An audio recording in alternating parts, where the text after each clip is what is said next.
అందరికీ నమస్కారం. తెలుగు కథల సమాహారానికి మీ అందరికీ స్వాగతం. ఇప్పుడు మనం వినబోయే ఒక నవల చుట్టాలు, రచన రంగనాయకమ్మ గారు. మరి ఈ నవల 1979 జనవరిలో ప్రజా సాహితీ మాసపత్రికలో ప్రచురించబడింది. మరి కథలోకి వెళ్దామా? మళ్ళీ చుట్టం, పాడు చుట్టాలు. ఆ మాటలు వరలక్ష్మి పైకి అనలేదు కానీ అన్నట్టే వినిపించింది రామ్మూర్తికి. ఈసారి వచ్చే చుట్టం అతని స్నేహితుడు. 5-6 ఏళ్ళయింది రామ్మూర్తి నారాయణను చూసి. కాలేజీ రోజుల్లో కానీ తర్వాత కానీ రామ్మూర్తికి నారాయణతో గాఢమైన స్నేహం లేదు, కానీ ఒకరిని గురించి ఒకరికి ఎక్కడుంటున్నారో ఏమి చేస్తున్నారో కాస్త వివరాలు తెలుసు. రేపు సాయంత్రం వస్తాడనుకుంటాను అని విన్నావా అన్నట్టు రామ్మూర్తి ఉత్తరం మడుస్తూ భార్యకేసి చూశాడు. రానివ్వండి, వద్దంటే మా అంతారా ఏమిటి అని మొహం చిట్లించుకుని భుజం మీద పిల్లాన్ని మంచం మీద పడుకోబెట్టి జోకొడుతూ కూర్చుంది వరలక్ష్మి. స్నేహితులు కూడా రాకూడదంటావా? మంచి చెడ్డ ఉండక్కర్లేదుగా అన్నాడు రామ్మూర్తి వెటకారంగా. వరలక్ష్మి తిరుగుబాటు చేస్తే భరించను అన్నట్టుగా. నేనిప్పుడు ఏమన్నానని అంటూ ఉండగానే ఆమె కంఠం వణికింది, మాట్లాడలేకపోయింది. రామ్మూర్తి ఇరుకున పడ్డట్టయ్యాడు. వాళ్ళిద్దరికీ అంత చిన్న విషయం మీద అంత ఘర్షణ జరగడానికి కారణాలు చాలా ఉన్నాయి.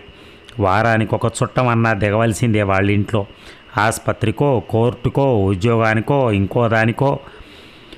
టీచర్ పనిచేస్తున్న రామ్మూర్తికి వెనకాల 1 ఎకరం పొలం లేకపోతే ఏం చేసేవాడో కానీ ఇప్పుడు మాత్రం ఏడాదికి 5-6 బస్తాల ధాన్యం వస్తుంది. ఆ ఆస్తితో అతను బంధువుల్ని మేపక తప్పటం లేదు. వాళ్ళింటికి వచ్చేపోయే వాళ్ళలో స్నేహితులు ఎప్పుడో కానీ ఉండరు, అంతా బంధువులే. అంతకుముందు ఆ బంధువులు ఎక్కడ పుట్టి పెరుగుతున్నారో తెలియకపోయినా వీళ్ళ ఊరు వచ్చేటప్పటికి ఎక్కడ లేని బంధుత్వాలు పుట్టుకొస్తాయి. ఒక చుట్టం వచ్చి వెళ్ళాడంటే భుజాల మీద నుంచి పెద్ద బరువు దించుకున్నట్టుంటుంది. వరలక్ష్మికే కాదు, రామ్మూర్తికి కూడా. వరలక్ష్మికి అయితే ఒక్కొక్కసారి చుట్టం వదిలిన నాడు ఏదో దెయ్యం పట్టి వదిలినట్టే ఉంటుంది. ఇంటికొచ్చిన మనిషికి 1 పూటో 2 పూటలో తిండి పెట్టిన భాగ్యానికే తమ సిరి సంపదలన్నీ తరిగిపోతాయని గోలబెట్టే పేనాసి మనిషి అయితే కాదు వరలక్ష్మి. కష్టం సుఖం తెలుసుకోలేనంత జ్ఞానం లేని మనిషి కాదు. ఎవరైనా వచ్చినప్పుడు వాళ్ళకెంత అవసరం లేకపోతే మన గుమ్మంలోకి వస్తారు. ఊరికే తిండి దొరుకుతుందని ఎవరైనా పొరుగుళ్ళు వస్తారా అని కూడా అనుకుంటుంది వరలక్ష్మి. వరలక్ష్మికి చికాకు కలిగేది ఎందుకంటే ఆ వచ్చిన వాళ్ళు వీళ్ళ గుమ్మం ఎక్కగానే మహారాజులు అయిపోతారు. ఇక్కడెవరో వాళ్ళ దాసీలు ఉన్నట్టుగా వాళ్ళ పనులన్నీ వీళ్ళు చేయాలి. వీళ్ళంటే ఇంకెవరో వరలక్ష్మే. ఇళ్ళ దగ్గర ఎంతెంత పనులు చేసుకునేవాళ్ళైనా ఇక్కడికి వచ్చేటప్పటికి ఎంత దర్జా వస్తుందో. వాకిట్లో బారెడు దూరంలో నీళ్లు పోసుకోవాలంటే గిలక మీద నుంచి 4 చేదలు చురువుగా తోడుకోవచ్చు. అంత చిన్న పని కూడా వాళ్ళు చేసుకోరు. మగవాళ్ళ పని, ఆడవాళ్ళ పని అన్నీ వరలక్ష్మి వంతే.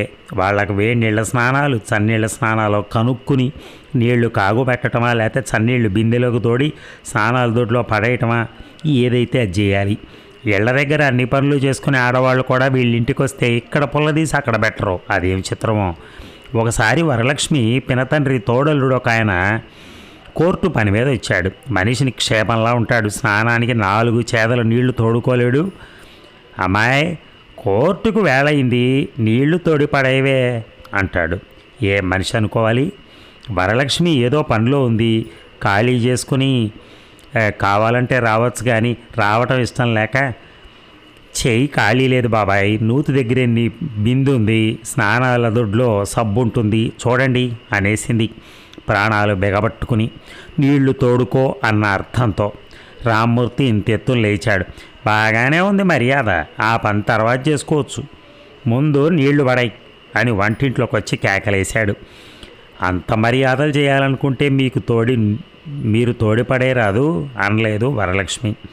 అట్లాంటి పోట్లాటలన్నీ అంతకుముందే అయ్యాయి. చుట్టాల ఎదట పెళ్ళాం ఏమన్నా అంటే తల తీసేసినంత అవమానం జరిగిపోతుందనుకుంటాడు రామ్మూర్తి. మగాళ్ళం బయట 10 గంటలు కష్టపడి ఇళ్ళకొస్తాం, మళ్ళీ ఇంట్లో కూడా చాకిరీ చేయాలా అంటాడు వెటకారంగా మాటి మాటికి. అతని వెటకారం చూస్తే వరలక్ష్మికి చికాకు పడుతుంది. కష్టం సుఖం చెప్పుకున్నట్టు మాట్లాడుకోవాలి కానీ ఎదుటి వాళ్ళను వెటకారాలు చేస్తూ తీసి పారేసినట్టు మాట్లాడితే చాలా కష్టం వేస్తుంది వరలక్ష్మికి.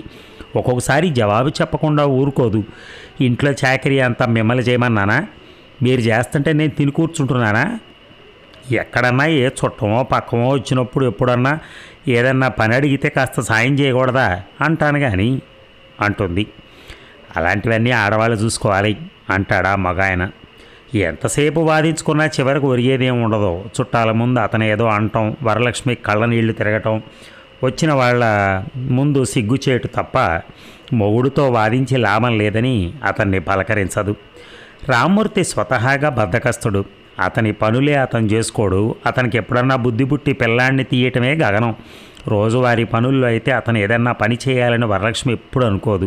ఇంటి పనులన్నీ తనే సునాయాసంగా చేసుకుంటుంది. పని గురించి వరలక్ష్మికి ఎప్పుడు విసుగు లేదు. కానీ ఆ వచ్చిన వాళ్ళు అంత ఇంగిత జ్ఞానం లేకుండా ఉంటారేమిటి? భర్త కూడా అంత కష్టం సుఖం తెలియనట్టు ప్రవర్తిస్తాడేమిటి అదే వరలక్ష్మికి కొంచెం కష్టంగా ఉంటుంది. ఆయనకి కోర్టు వేళయింది, లేచి నీళ్లు పడేయి ముందు అని రామ్మూర్తి మళ్ళీ అనగానే వరలక్ష్మి చేతిలో పని ఆపి వీళ్ళ అలవాట్లు పాడుగాను అని చుట్టాన్ని మొగుడిని తిట్టుకుంటూ లేచి వెళ్ళి బిందె నిండా నీళ్లు తోడి దొడ్లో పడేసి తాడు మీద తువ్వాలు పెట్టి ఇంట్లోకి వచ్చింది. ఒక్కొక్కసారి అనుకుంటుంది వరలక్ష్మి, పోనీద్దు మగాళ్ళు పనులు చేస్తారా ఏమిటి? 4 పనులు ఎక్కువ చేస్తే నా కండలేమన్నా కరిగిపోతాయా అనుకుంటుంది.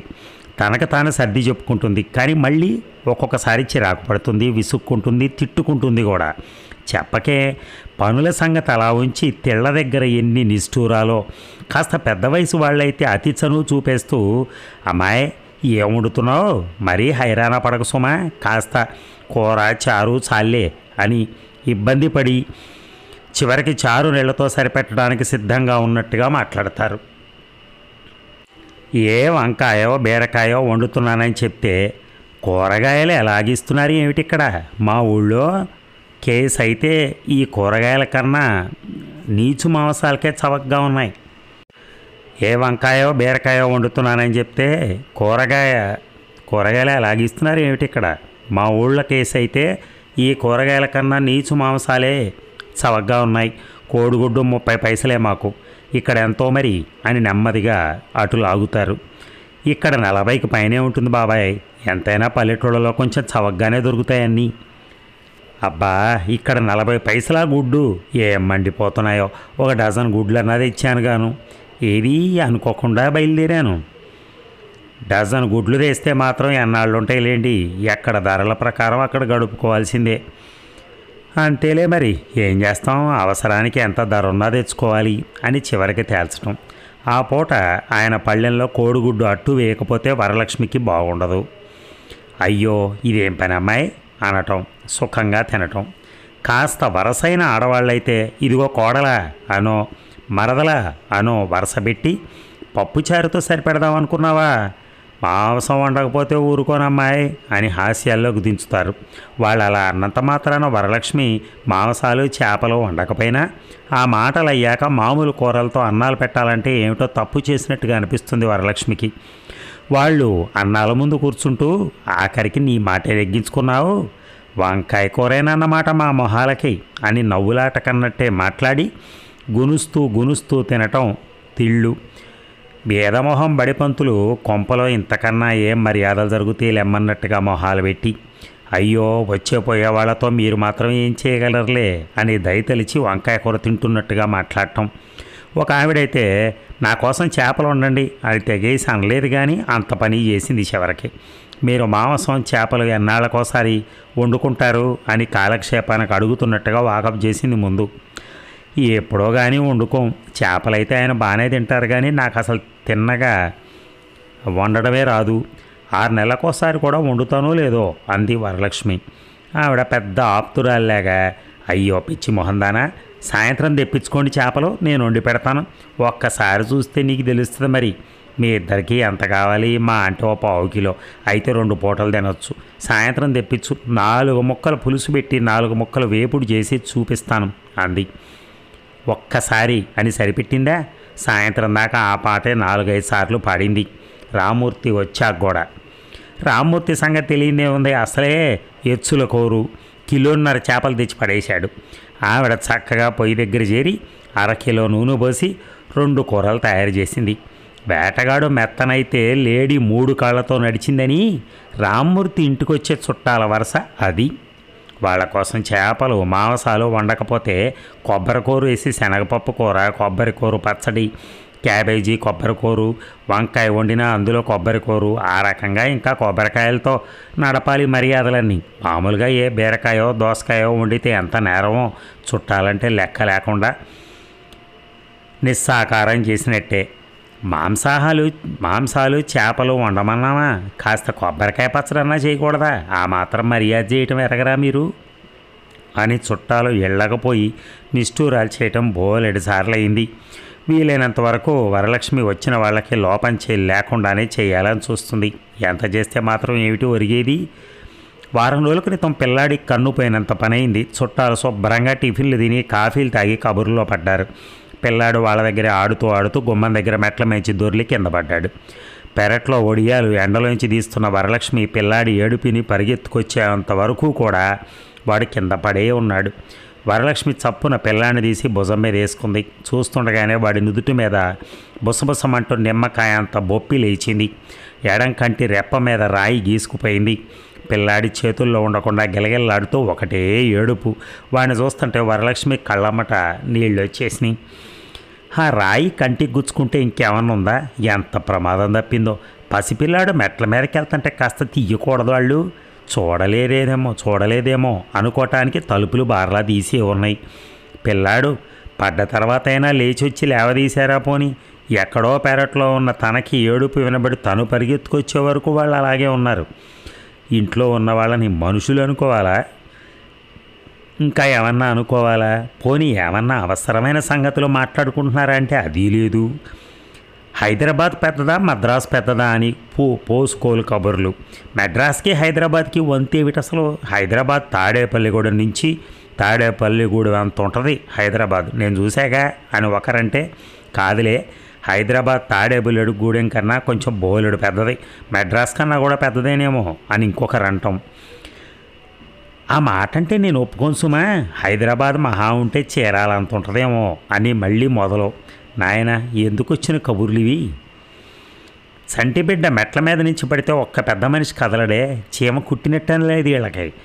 వరలక్ష్మి పిల్లాడిని భుజాన వేసుకుని లోపలికి తీసుకొచ్చాక, ఇప్పుడు ఇక్కడే ఆడాడే వెధవ, ఎప్పుడు వెళ్ళాడే అక్కడికి బయటికి? కాలు నిలవదు సన్యాసికి అంటున్నాడు పెద్ద ఆయన. పిల్లాడికి ఏమైనా దెబ్బ తగిలిందా అని అడగడం, కంగారు పట్టడం ఏమీ లేదు. వాళ్ళ పిల్లలైతే అలాగే చూస్తూ ఊరుకుంటారా అని ఆలోచిస్తే చాలా కోపం వచ్చింది వరలక్ష్మికి.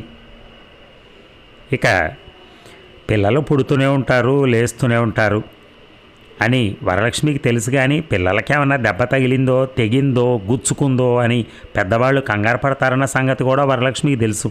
మా పిల్లాడిగాడు మాకెందుకు అన్నట్టు వాళ్ళుంటే, అలాంటి వాళ్ళ కోసం పూట అది వండి ఇది వండి నానా హైరాణ పడి మర్యాదలు చేయటం ఎందుకట? ఒళ్ళు మండుకొచ్చింది వరలక్ష్మికి. పిల్లాడిని తీసుకుని కోపంగా లోపలికి వెళ్ళిపోయింది. జరిగిన సంగతి రామ్మూర్తికి చెప్తే, వీడెక్కడా ఆడుకున్నాడో వాళ్ళు చూశారా ఏమిటి అన్నాడు. పోనీ పిల్లాడు గొక్కబట్టి ఏడుస్తుంటే లేవదీయద్దు అంటే, నువ్వు వస్తావని ఊరుకున్నారేమోలే అన్నాడు. ఉన్నమాటే అన్నాడు. రామ్మూర్తి అయితే కూడా అలాగే చేసేవాడే. ఇంకేమంటుంది వరలక్ష్మి, బుద్ధి లేని మనుషులు అని అందరినీ కలిపి తిట్టుకుని ఊరుకుంది. ఆ చుట్టాలు ఆ రాత్రే పోయారు. కానీ వాళ్ళ మీద కోపం మాత్రం తగ్గలేదు వరలక్ష్మికి. 2 వారాల కిందట ఇంకొక పెద్ద పీడ వదిలింది. చుట్టాలంటే హడలిపోయేలాగా చేసి వెళ్ళారు వాళ్ళు. 7 ఏళ్ల శని విరగడైనట్టుగా ఉంది వరలక్ష్మికి ఇప్పటికీ. ఇక శకుంతల రామ్మూర్తికి చెల్లెలు వరసట పురుడు పోసుకోవటానికి వచ్చింది. ఆసుపత్రిలో పరీక్ష చేయించుకుని వెళ్తారేమో అనుకుంది మొదట వరలక్ష్మి. డాక్టర్ అమ్మ పురిటికి ఇక్కడికే రమ్మంది అని వాళ్ళు అనేసరికి తెల్లబోయింది వరలక్ష్మి. సత్రవలో గది తీసుకునేవాళ్ళమే, అలాంటి చోటేమి ఇబ్బంది పడతారు, మా ఇంటికి రండి అన్నాడు రామ్మూర్తి. సరేలే మన వాళ్ళు ఉండగా పరాయి చోట ఎందుకు లెమ్మని ఇక్కడికే వచ్చాం అని చెప్పింది చూలింతరాలి మేనత్త కనకమ్మ. వరలక్ష్మికి రామ్మూర్తిని అడిగేదాకా మనసులో లేదు. రామ్మూర్తి కూడా రాగానే వాళ్ళని చూసి కాస్త తెల్లబోయాడు. వాళ్ళని మీరే రమ్మన్నారట కదా అని వరలక్ష్మి కోపంగా అడిగేసరికి కంగారు పడ్డాడు. ఎప్పుడో అన్నాను 2 నెలల కిందట నాకు గుర్తులే సరిగ్గా. బజార్లో పోతూ ఉంటే వాళ్లే పిలిచారు. రిక్షాలో కూర్చుని శకుంతల పురిటికి మళ్ళీ వస్తామని, ఎక్కడో రూమ్ తీసుకుంటామని అంటుంటే మాట అంటే ఏం పోయిందిలేమ్మని మా ఇంటికి రండి అన్నాను అని నసిగాడు. అవును, చేసేదాన్ని నేనున్నానుగా, ఏదో మర్యాద కన్నాను కానీ వాళ్ళు నిజంగా వస్తారనుకున్నానా అని విసుక్కున్నాడు. పైగా ఇది వరస. ఏమన్నా అంటే వచ్చిన వాళ్ళ ముందు ఘర్షణ, ఏదో ఒకటి అనేస్తాడు. వాళ్ళ ముందు అల్లరి పట్టం తప్ప ఏమీ ప్రయోజనం లేదు. అప్పుడిక మా ఇంట్లో వల్ల కాదు, మీరెక్కడన్నా గది చూసుకుని వెళ్ళండి అని చెప్పాలంటే రామ్మూర్తి చెప్పలేడు సరిగదా, వరలక్ష్మి కూడా చెప్పలేదు. ఒక పూట అంతా వరలక్ష్మి చిరాకుపడింది కానీ మళ్ళా కాస్త మనసు సరిపెట్టుకుంది. పోనీలే, మనిషి అవసరం మనిషికి ఉండదా, అంత మంచి చెడ్డ లేకుండా ఉంటామా? వారం రోజులు కాస్తంత ఇబ్బంది పడితే వాళ్ళ దారిన వాళ్ళే పోతారు, ఎల్లకాలం కూర్చుంటారా ఏమిటి అని నచ్చ చెప్పుకుంది. వాళ్ళు కాస్త ఉప్పు, పప్పు, బియ్యం, కాసిన్ని వడియాలు, 2-3 పచ్చళ్ళు అవి తెచ్చారు. మర్నాటి నుంచి కాసిన్ని పాలు ఎక్కువ తీసుకుంటే వెళ్ళేటప్పుడు లెక్క చూసిస్తామన్నారు. వారం 10 రోజుల్లో వెళతారనుకున్న వాళ్ళు తీరా కదిలేసరికి 6 వారాలు దాటింది. వారం రోజుల్లో పురుడొస్తుందని చెప్పిందట డాక్టర్ అమ్మ. ఈసారి కానుపు తర్వాత ఆపరేషన్ చేయించుకోవాలని ఆసుపత్రికి వచ్చారట. ఖర్చు మాటలకేం కానీ వాళ్ళ బడాయిలు, నాజూకులు చూస్తుంటే మాత్రం వరలక్ష్మికి చిర్రెత్తుకొచ్చేసింది. ఆ చూలింతరాలు రాగానే మంచం ఎక్కింది. మళ్ళీ దిగితే ఒట్టు. ఆవిడ మేనత్త పొద్దున పూట కాస్త వంట దగ్గర సాయం చేసేది, సాయంత్రం పూట అది లేదు. తిండి తినంగానే రెండో మంచం ఎక్కి ప్రభో పత్రికో విజయ చిత్రో ఏదో ఒకటి పట్టుకునేది. ఆ విజయ చిత్ర 1 నెలన్నా మానకుండా చదివిందట. చందా కూడా కడుతోందట. ఎప్పుడు ఏ నెలన్నా అందకపోతే విడిగా కొనుక్కుని అయినా సరే చదువుతుందట. కానీ ఈ నెల మానటం మాత్రం మానదట. నోరు తెరిస్తే సినిమా కబుర్లు. 50 ఏళ్ళు దాటిన మనిషి కాస్త కష్టం లేదు, సుఖం లేదు, ఇంటి గురించో, వాకిలి గురించో, మగవాళ్ళ మంచి చెడ్డల గురించో, కష్ట సుఖాల గురించో మాటలు రావు. ఎప్పుడు సినిమాల గోల. గంటకోసారి పంచదార నీళ్లు తాగటం, చీకట్నే లేవగానే ఆదరాబాదరా మొహం గడిగి కాఫీ తాగే లోపలే కూర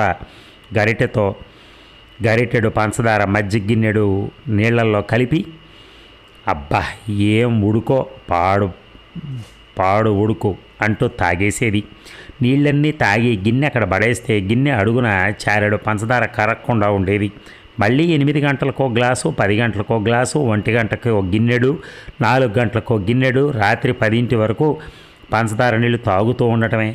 చెబితే నమ్ముతారో లేదో కానీ ఆ 6 వారాల్లో 6 కిలోల పంచదార తాగేసింది. వాళ్ళ డబ్బులు పెట్టి ఇప్పుడు ఒక 1/4 కిలో, అప్పుడు ఒక అర్ధ కిలో చొప్పున మొత్తం మీద 2 కిలోలు మాత్రం కొన్నారు.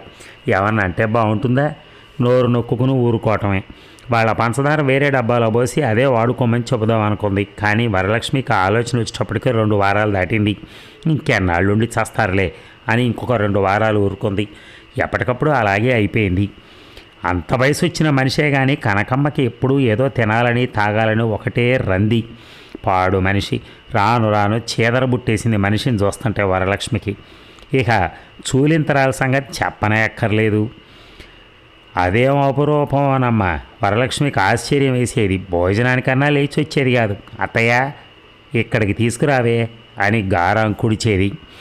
ఆ అత్తగారు ఆ పని కాస్త వరలక్ష్మికి పురమాయించేది. పళ్ళెల్లో కాస్త అన్నం పెట్టి దానికి ఈ అమ్మ వరాలు అని బతిమాలేది. 2-3 పూటలు అలా అయ్యాక ఇక పూట ఆ పని వరలక్ష్మికి చెప్పకుండానే చేసేది. ఇక అలవాటైపోయింది. శకుంతల అన్నం తిన్నాక ఎంగిలి పళ్ళెం బయట పడేయడానికన్నా లేచేది కాదు. ఏమీ అనుకోక కానీ పళ్ళెం కాస్త బయటే వదినా అని ఎంగిలి పళ్ళెం వరలక్ష్మి చేతికిచ్చేది. 2-3 పూటలు అలా చేసి వరలక్ష్మికి ఒకరోజు ఒళ్ళు మండి శకుంతలకు మజ్జిగ పోయటం అయిపోయిన తర్వాత పిల్లాన్ని చంకన వేసుకుని ఏదో పని పెట్టుకుని పొరుగింటికి పోయి కూర్చుంది. గంట తర్వాత వస్తే ఆ పళ్ళెం అలాగే ఈగల వాళ్తూ మంచం కింద ఉంది. అత్తా కోడళ్ళిద్దరూ కురకదేస్తున్నారు. వీధి తలుపులు అన్నా సరే జార వేయకుండా. ఏ కుక్కన్నా జొరబడిందేమో కుక్క అని చెప్పి అనేసి వరలక్ష్మి పిల్లాన్ని కిందకి దించి వంటింట్లోకి పరిగెత్తింది. అట్నుంచి వచ్చి చూసేసరికి పిల్లాడు ఎంగిలి పళ్ళెల్లో నీళ్ళన్నీ మీద పోసుకుని పళ్ళెం బోర్ల పడేసి దాని గచ్చు మీద సాన పడుతున్నాడు. వాడి గోలకి అత్తా కోడళ్ళిద్దరు లేచారు. వరలక్ష్మి కోపం ఆగక ఎంగిలి పళ్ళెం కాస్త బయటపడేయకూడదు. నేను వచ్చేటప్పటికి ఈగలు ముసురుతూ ఇక్కడే ఉంది. పిల్లాడు తిరిగే ఇల్లు, కింద ఏం పెట్టినా పాడు చేస్తాడు వాడు లాగేసి అంటూ పిల్లాడిని రెక్కబట్టుకుని దొడ్లోకి తీసుకుపోయి శుభ్రంగా నీళ్లు పోసి తర్వాత గదంతా గడిగింది. నడువంతా ఒకటే నొప్పి వదిన. రాత్రుళ్ళు పగళ్ళు ఒకటే నవ్వులుడు. అసలు ఈ దాంతో ఈడ్చుకుంటూ ఏం వెళ్ళంలే ఈ ఒంటితో అని మంచం కింద పెట్టా. ఆ చట్టి కూడా అత్తయ్య లేచి తీయనే తీసును. ఇంతట్లో నీ కొడుకొచ్చి గుమ్మరించాడు. చిలిపి వెధవ అని పిల్లాడి బుగ్గలాగి ఎక్కడ లేని ప్రేమ ఒలకబోసి వరలక్ష్మి కోపం పోయేటట్టు చేయాలని చూసింది శకుంతల.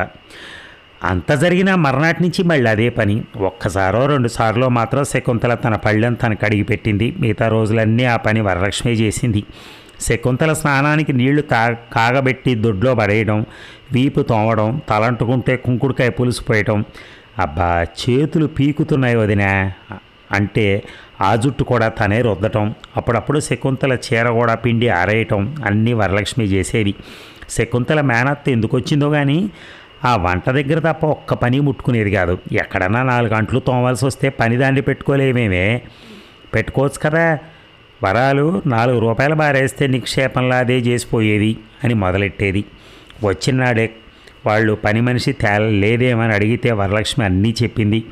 4 ఏళ్లలో చేసే వాళ్ళకు ఒక టైం ప్రకారం రావటం కుదరదు. తెల్లారిన దగ్గర నుంచి వాళ్ళ కోసం చూస్తూ ఉండాలి. అంట్లు అక్కడే పారేసి కూర్చోవడం అంటే నాకు బాగుండదు. వాళ్ళు శుభ్రంగా కూడా చెయ్యరు. ఏం చేయగలరు? 10 ఏళ్లలో చేసేవాళ్ళు. వాళ్ళ పని నాకు నచ్చదు. పిల్లాడు అస్తమాను గదుల్లో పాకుతాడని రోజు తడిగుడ్డతో గదులు తుడుస్తాను. రోజు అంత శుభ్రంగా మన పనులు చేస్తూ కూర్చుంటే వాళ్ళ కడుపులు ఎలా నిండుతాయి? 50లో 60లో జీతాలు ఇవ్వగలమా? పనికి తగ్గ జీతం ఇవ్వకుండా వాళ్ళతో అది శుభ్రంగా చేయి, ఇది శుభ్రంగా చేయి అని సాధించి పని చేయించుకోవాలంటే నాకు మనసొప్పదు. ఇంటి పని అన్నా చేసుకోకపోతే నాకు ఇంకేం పని ఉంది అని పని మనిషిని ఎందుకు పెట్టుకోలేదో చెప్పింది వరలక్ష్మి మొదట్లోనే. ఇక కనకమ్మ ఆ మాట చెవిని పెట్టదే. నీకు చాదస్తం కానీ పని వాళ్ళకు 50-60 జీతం ఇస్తారా ఎక్కడన్నా? బెజవాళ్ళలో మా పెద్ద పిల్ల 12 రూపాయలు ఇచ్చి ఇంటిని పని చేస్తుంది. ఏ పూట పిల్లలు అన్నాలు వదిలేస్తూనే ఉంటారు. అదంతా గిన్నెలో పడేసి ఉంచి పని దానికి పడేస్తుంది. మీ ఇంట్లో పని అయితే 4 రూపాయలు ఇస్తే చాలు. ఎప్పుడన్నా ఒక కాఫీ చుక్కబోస్తే ఇల్లు వదలకుండానికి క్షేపంలా చేస్తారు అంటుకుండేది.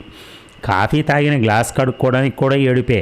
పని మనిషి లేకపోతే నీకు మాత్రం ఏం తెగులుతుంది? నా మాట విని పందాన్ని పెట్టుకో అంటూ 4 రోజులు గోలబెట్టి వరలక్ష్మి వెనకపోయేసరికి నవ్వులాట కన్నట్టుగా అమ్మో వరాలకి ఎంత కాపీనమో అనో, వరాలు అందరిలాగా కాదు చాలా జాగ్రత్త మనిషి అనో, వరాలు జాగ్రత్త నీకుంటే ఏనాడో బాగుపడేదాని వేసే కొంతలా అంటూ అనో చమత్కరించడం మొదలెట్టింది.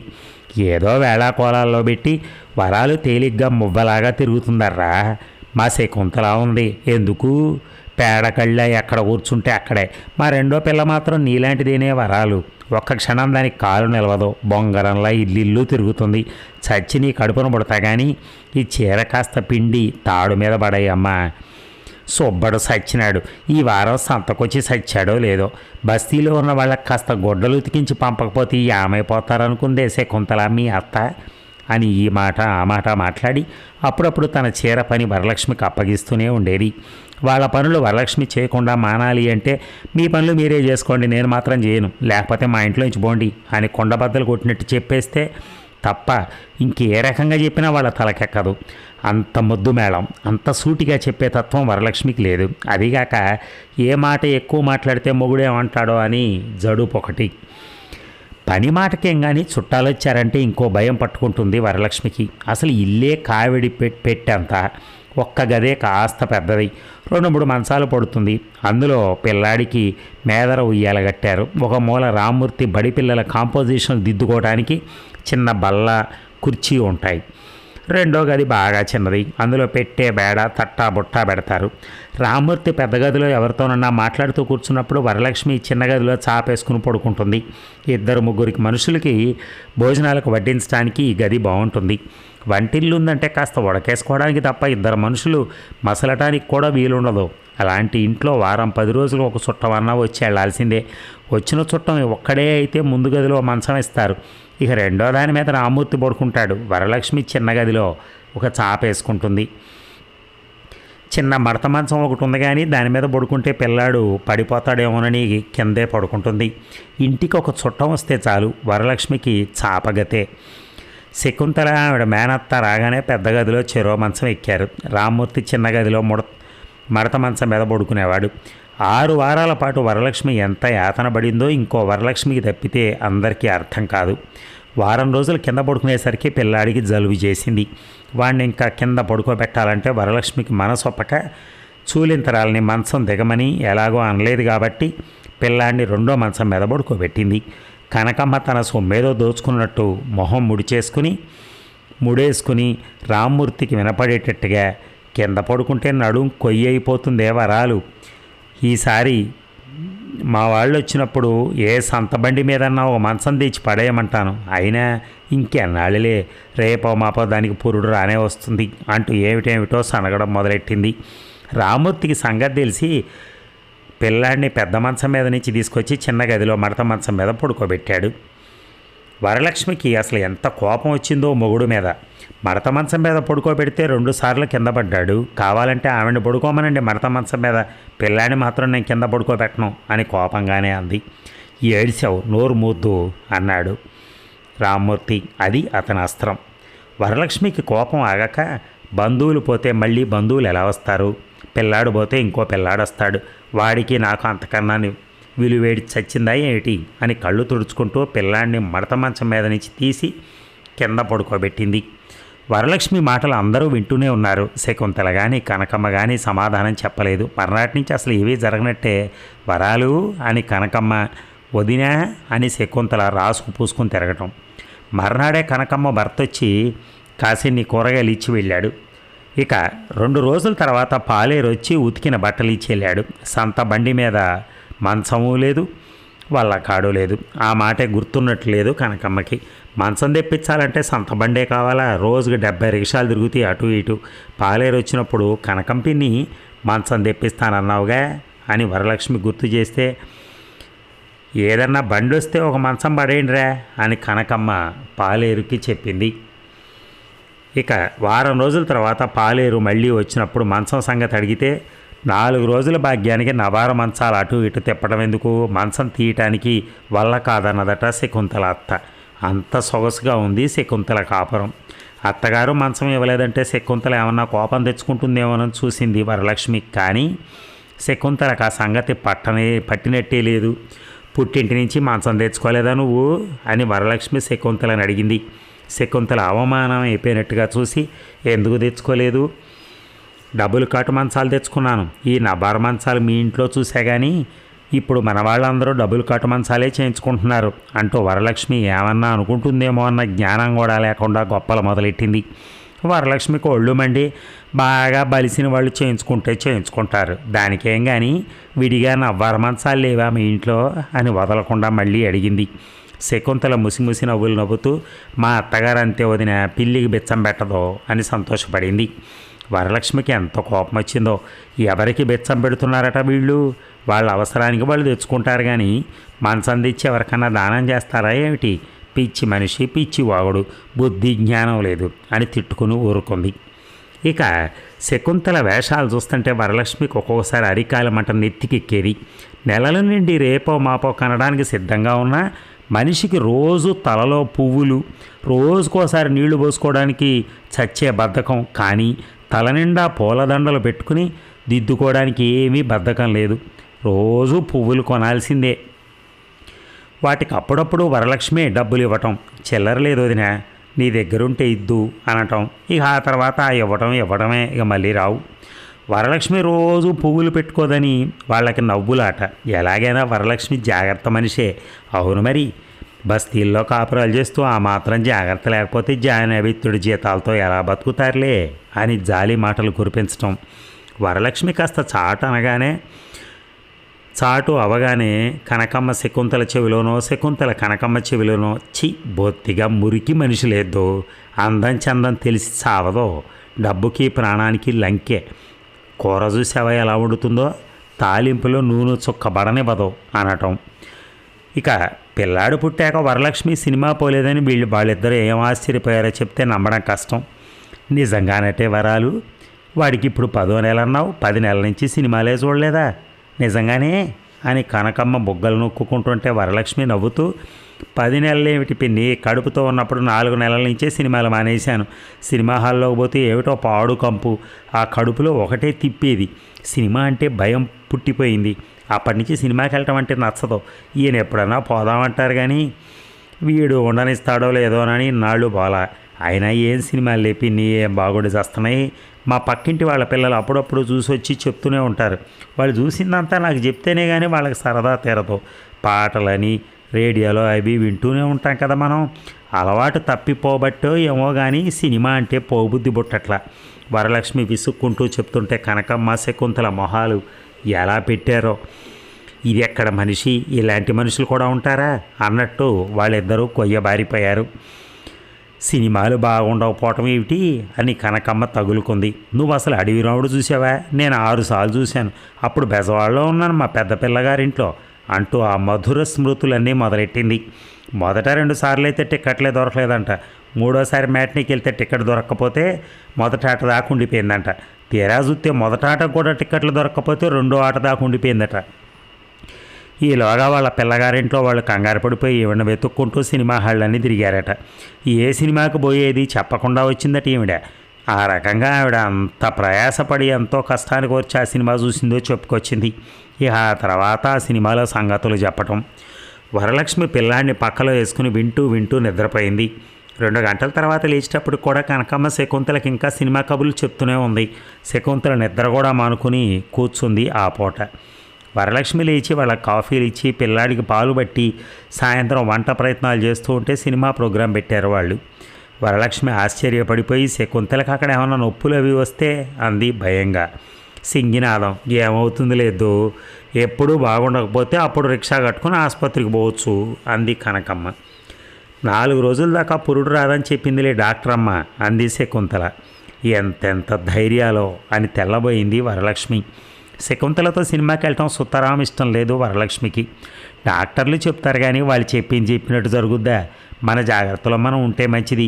నెలలు నిండిన మనిషి 10 రోజులు కాస్త జాగ్రత్తగా ఉంటే అంది. సింగినాదం లేదు అని శకుంతల కనకమ్మ వరలక్ష్మి మాటలు కొట్టేశారు. వాళ్ళు మధ్యాహ్నం నుంచి సినిమా కబుర్లు చెప్పుకుంటూ కూర్చున్నారేమో. సినిమా పూనకం వచ్చినట్టు ఆ పూట సినిమాకు పోవాల్సిందే అని కూర్చున్నారు. కూర ఏం వండద్దులే, వచ్చాక వడియాలు వేయించుకుందాం అన్నారు. కూర లేకపోతే ఆయన తినలేరు. పిల్లాడు కూడా చూడనిస్తాడో లేదో. నేను రాను బాబు, మీరు వెళ్తే వెళ్ళిరండి అంది వరలక్ష్మి. ఏ బిస్కెట్టో కొని పడేస్తే వాడే కూర్చుంటాడు లేదో అంది కనకమ్మ. ఎవరన్నా తన పిల్లాడి గురించి అంత లెక్కలేనట్టు మాట్లాడితే వరలక్ష్మికి నచ్చదు. నేను రాను కానీ మీరు వెళ్ళండి అని వంటింట్లోకి పోబోయింది. వరలక్ష్మితో అల్లాటప్పగా మాట్లాడితే లాభం లేదని గ్రహించి నువ్వు కూడా రావే వరాలు, సరదాగా వెళ్దాం అంటూ బతిమాలే ధోరణిలో దిగింది కనకమ్మ. కాసేపు వేళాకోళాలు ఆడింది. ఏం బడాయమ్మ మరీను, పిల్లల్ని కన్నవాళ్ళు ఎవరు సినిమాలు చూడటం లేదనుకున్నారేమిటి? నెల లోపల పసిగుడ్డులను తీసుకొస్తున్నారు సినిమాకి. కొడుక్కు మీసాలు వచ్చేదాకా సినిమా చూడంటావా అని నవ్వుల్లోకి దింపింది. వరలక్ష్మి కాస్త మెత్తబడి ఏ సినిమాకి అంది.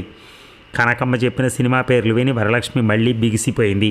ఛీ, అవే సినిమాలు, కష్టపడి చూసినా కాస్త మంచి సినిమా అయితే బాగుంటుంది కానీ అంది. కనకమ్మ ఆ సినిమాల ప్రాశస్త్యం చెప్పుకొచ్చింది. ఎన్టీ రామారావు ఉంటే చాలట, ఆ సినిమాకి కళ్ళు మూసుకుని వెళ్ళి కూర్చోవచ్చట. ఈ మధ్య సినిమాల్లో ఎన్టీ రామారావు చిన్నపిల్లాళ్ళలాగా చలాకీగా చిలిపిగా నటిస్తున్నాడట. ఎన్నిసార్లు చూసినా తనివి తీరదట కనకమ్మకి. లేచి పంచదార నీళ్లు కలుపుకొని తాగుతూ ఎన్టీ రామారావు అందం గురించి వర్ణనలు చేసింది. పంచదార నీళ్లు కలిపే పని మాత్రం వరలక్ష్మికి చెప్పదు కనకమ్మ. వరలక్ష్మి అయితే పంచదార తక్కువ వేస్తుందేమో అని భయం. అక్కడ ఏ సినిమాకి టికెట్ దొరుకుతుంది, దానికి పోదాం లేదు అంది శకుంతల. వరలక్ష్మి వెళ్దామా వద్దా అని ఊగిసలాడుతుంటే రామ్మూర్తి వచ్చాడు. రామ్మూర్తి, మేము సినిమాకి వెళ్తాం కానీ కాస్త పిల్లాన్ని చూస్తావా అని అడిగింది కనకమ్మ. నవ్వు మొహంతో ఎదురెళ్ళి వరలక్ష్మి కాస్త సిగ్గుపడుతూ రామ్మూర్తికి కాఫీ గ్లాస్ అందించింది. ఏటి సినిమా మీద మనసు పుట్టిందేమిటి నీకు అని రామ్మూర్తి పెళ్ళా మీద సరసం ఒలకబోశాడు. పాపం అది అనలేదురా, ఇంతసేపు మేము బతిమాలితే ఒప్పుకుంది. పిల్లాడు చూడనివ్వడేమోనని దాని భయం అంది కనకమ్మ పెద్దరికంతో చెప్పింది. అతిథులు సినిమాకి వెళ్ళటానికి ఆటంకాలు లేకుండా చేయటం కూడా అతిథి సత్కారాలలో భాగమే అనుకున్నాడు రామ్మూర్తి. వెళ్ళండి, వాణ్ణి నేను ఉంచుతాలే కానీ అన్నాడు. వరలక్ష్మి కూడా కాస్త ఉత్సాహంగా కదిలి 4 పనులు చక్కబెట్టింది. గబగబా 4 వంకాయలు కోసి తాలింపు పెట్టి పొయ్యి మీద సన్న సెకన పడేసింది. 4 గంటలుంటే తోమి గదులు ఊడ్చింది. సినిమాకి వెళ్దామన్న హుషారులో ఆ పూట కనకమ్మ రెండో పొయ్యి అంటించి ఎసరు పడేసి పొయ్యి బగబగా కొలిమిలాగా మండించి 15 గంటలో అన్నం వార్చేసింది. వరలక్ష్మి పిల్లాడికి నీళ్లు పోసి చొక్కా తొడిగి రామ్మూర్తి చేతికిచ్చి తను చీర కట్టుకోవడానికి వచ్చింది. సినిమాకి చీరలు కట్టుకునే చోటు పెద్ద చర్చ. వరలక్ష్మి రోజు ఉతికి కట్టుకునే చీర కట్టుకోబోతే వాళ్ళిద్దరూ మూర్చబడ్డారు. సినిమా హాల్లో కొత్త చీరలు ఎందుకు అంది వరలక్ష్మి. కొత్త గుడ్డలు బయటికి కాకపోతే ఇంట్లో కూర్చుని కట్టుకుంటావా అన్నారు వాళ్ళు. నీకు చీరలు లేకపోతే నా చీర ఇస్తాలే కట్టుకో అని శకుంతల పెట్టెలోంచి గొప్పగా దగదగలాడే జరీ చీర ఒకటి తీసి పెట్టె మీద వేసింది. వరలక్ష్మి కోపం వచ్చి, నాకు చీరలు లేక కాదులే, సినిమా హాల్లో అన్నీ ఉమ్ములు ఉత్సలు ఎంత జాగ్రత్తగా పట్టుకున్నా కుచ్చిళ్ళ కింద పడతాయి. ఇంటికి వచ్చాక ఆ బట్టలు విప్పి పడేస్తే కానీ నాకు బాగుండదు. ఆ గుడ్డలు విప్పి మడతలు పెట్టి పెట్టులో పెడతారు మీరు అనేసి వరలక్ష్మి స్నానాల దొడ్లోకి పోయింది. రామ్మూర్తి పిల్లాడిని ఎత్తుకుని వీధి అరుగుమే తిరుగుతున్నాడు. కనకమ్మ గబగబా శకుంతల దగ్గరికి వచ్చి మొహం మీద మొహం పెట్టి గుసగుసలాడుతూ, ఉత్త పిసినిగొట్టు మనిషి, ఓ ముద్దు లేదు ముచ్చట లేదు, సినిమాకి గుడ్డ కట్టుకోవాలంటే కాపీనం, తల్లో ఓ పువ్వు పెట్టుకోవాలంటే కాపీనం, మొగుడు సంపాదించి పోస్తానడుగా ఏం చేసుకుంటుందో అంటుంటే శకుంతల వారగా పెరట్లోకి చూస్తూ, వస్తున్నట్టింది ఊరుకో, ఆ మొగుడి కడుపు నిండా కూడన్నా పెడుతుందో లేదో వాడి కర్మ ఖాళీ అని వంత పాడింది. ఎంతసేపు నా పిల్లాడు అని పగలబడుతుంది వెధవ బడాయి. అన్నీ ఉన్న ఆ కట అణిగిమణిగి ఉండాలి, ఏవీ లేని ఆ కట ఇలాగే ఎగిరి పడుతుంది అన్నట్టు పెద్ద జమీందారినిలాగా పిల్లాడిని చూసుకుని ఓ మురిపాం. వాడేదో పెద్ద కలెక్టరో గవర్నరో అయిపోతాడని కావచ్చు. ఈవిడ మిడిసిపాటు 100 ఎకరాలున్న వాళ్ళ పిల్లలకు దిక్కులేదు కానీ ఈవిడ కొడుకు ఇంకా ఎలగబడతాట. ఇంకా ఏమిటో రోజుకోసారన్నా వాళ్ళ చేతులు మూతులు తిప్పుకుంటూ వరలక్ష్మిని ఆడిపోసుకోకుండా ఉండలేరు. వరలక్ష్మి మాటలు చేతలు చూస్తే వాళ్ళకి అలా చాటుమాటుగా చెప్పుకోబుద్దేస్తూ ఉంటుంది. వరలక్ష్మి సాదా చీర కట్టుకుని వచ్చింది. నెలలు నిండిన శకుంతల అరచేతి వెడల్పు ప్లేటన్సు ఉన్న తెల్ల జరీ చీర కట్టుకుంది. కనకమ్మ ఎర్రని ఎరుపు ఫుల్ వాయిల్ చీర కట్టుకుంది. ఒక్కొక్కళ్ళు బోలెడు చీరలు తెచ్చుకున్నారు 2 పెట్టెలతో. ఒక మధ్యాహ్నం పూట ఈ చీరలన్నీ చూసి ఆసుపత్రి పని మీద వస్తూ ఇంత జరీ చీరలు పట్టు చీరలు ఎందుకు తెచ్చుకున్నారా అని వరలక్ష్మి ఆశ్చర్యపడింది. చీరల షోకే కానీ తలదూకోవడానికి దువ్వెన ముక్క తెచ్చుకోవాలనే జ్ఞానం మాత్రం లేదు. వచ్చినాడు బండి దిగే దిగ్గానే ముస్తాబులు ప్రారంభిస్తూ, దువ్వెన ఇద్దో పాడుగాలి బండిలో జుట్టు అంతా రేగిపోయింది అంటే ఇన్నాళ్ల మకాం మీద వస్తూ దువ్వెనన్నా తెచ్చుకోలేదా అని ఆశ్చర్యపడింది వరలక్ష్మి. చుట్టాల కోసం వేరే దువ్వెన వేరే తువ్వాళ్ళు దుప్పట్లు ఎలా ఉంటాయి? మాసినప్పుడల్లా అవి అన్నీ శుభ్రం చేస్తుంది. చక్కగా ముత్యంలాగా కడిగుంచిన దువ్వెన తీసుకొచ్చి వాళ్ళకిచ్చింది. వాళ్ళకిచ్చిన దువ్వెన వరలక్ష్మి దూకునే దువ్వెన ఒక మాదిరివే, రంగులు తేడా. వాళ్ళకిచ్చిందేవో వాళ్ళు వాడుకుంటే బాగుండదో. వరలక్ష్మి దువ్వెనలో ఏమిటో బంగారం ఉన్నట్టు నీ దువ్వెన ఇలా ఇయ్యి వదినా అని అదే అడగటం. తమకిచ్చింది ఎక్కడో పడేసి లేకపోతే ఇద్దరు ఒకేసారి తలలు విప్పేసి చెరో దువ్వెన పట్టుకోవటం. ఈ సినిమా ఉత్సాహంతో ఇక చెప్పేదేముంది? ఇద్దరు చెరో దువ్వెన పట్టుకుని ముస్తాబులు ముగించి దువ్వెనలలో వెంట్రుకలన్నా తీయకుండా అక్కడే పడేస్తారు. వరలక్ష్మి మనసులో విసుక్కుని 2 దువ్వెనలు శుభ్రం చేసి తన దువ్వెన తీసుకుపోయి దాచుకుంది. ఒక్కొక్కసారి వాళ్ళు పిల్లాడికి దువ్వెన కూడా ఏ మూల పెట్టింది ఎలా చూస్తారో కానీ అది బయటికి తీస్తారు. అలాంటప్పుడు మాత్రం వరలక్ష్మి ఊరుకోదు. అది తీయద్దులే పిన్ని, పెద్దవాళ్ళ తలల్లో పెట్టుకున్న దువ్వెన వాడి తలలో పెడితే వాడికి చుండ్రు పడుతుంది, అందుకే వాడికి వేరే దువ్వెన ఉంచుతాను అని లాక్కుని మళ్ళీ దాస్తుంది. అబ్బో ఏం అపురూపమో కొడుకంటే వరాలకి అని పైకి ఏదో ఏడవలేకంటారు కానీ లోపల ఎంత ఉడుకుమోత్తనమో. పనులు ముగించుకుని తీరా బయలుదేరబోయేటప్పటికి పిల్లాడు ఏడుపు ప్రారంభించాడు. వాళ్ళ నాన్న దగ్గర వాడికి ఎక్కువ అలవాట్లేదు. ఏనాడన్నా తండ్రి పిల్లాడిని అంత ఓపికగా ఎత్తుకుంటేనా? వాడు వాళ్ళ అమ్మ వైపు చేతులు జాపుతూ దూకుతూ ఏడుస్తూ తండ్రి చేతుల్లో ఉండకుండా పెనుగులు ఆడుతున్నాడు. వచ్చేద్దు, ఏడ్చి వాడే ఊరుకుంటాడు అంటోంది కనకమ్మ వీధిలో నిలబడి. వరలక్ష్మి పిల్లాడిని ఎత్తుకుని ముద్దు పెట్టుకుని వదిలేసి వెళ్తానని భయం వేసింది అమ్మ నీకు? చి వెళ్ళనుగా, నువ్వు ఏడిస్తే నిన్ను వదిలేసి వెళ్తానా? అమ్మ నిన్ను వదిలేసి వెళ్తుందా అని పిల్లాడిని మళ్ళీ ముద్దు పెట్టుకుని నేను తీసుకెళ్తాలేండి, చూడనిస్తే చూస్తాను లేకపోతే వచ్చేస్తాను అని వాడి కోసం 2 గుడ్డలు తీసుకుని చెప్పులు వేసుకుని బయటకు వచ్చింది.